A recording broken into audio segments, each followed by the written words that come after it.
Jalaran tumrap kula petanganipun tiyang gesang menika namung werni 3. Lair, netepi kewajiban, pungkasanipun mati.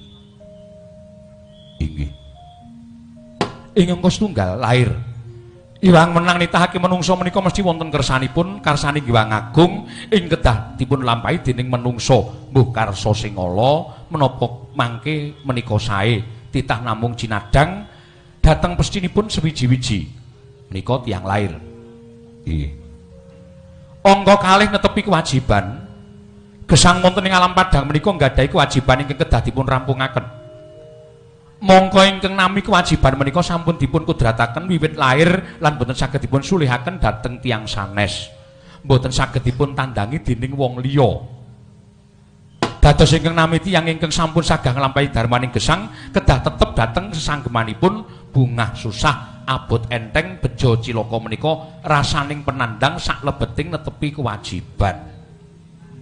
Purun ya kudu dilakoni, mboten purun inggih kedah dipun lampahi wong sampun kebacut urip. Inggih.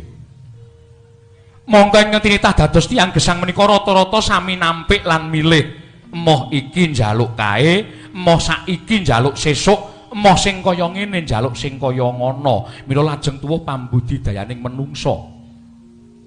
Jalaran dereng kantenan menawi kasugihan kamulyan miwah kasusan kesengsaran menika mujudaken kacilakan.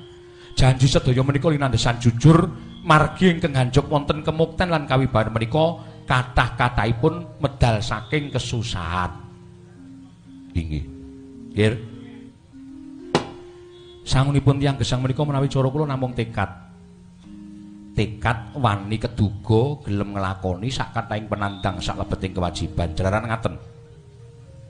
Racak-racakipun tiyang gesang wau wani nanging sami boten kedugi, wonten ingkang kedugi nanging boten purun, wonten ingkang purun nanging boten wani. Milanipun ketiga kala wau kedah dipun plintir dados setunggal. Inggih menika wani, kedugi, miwah gelem.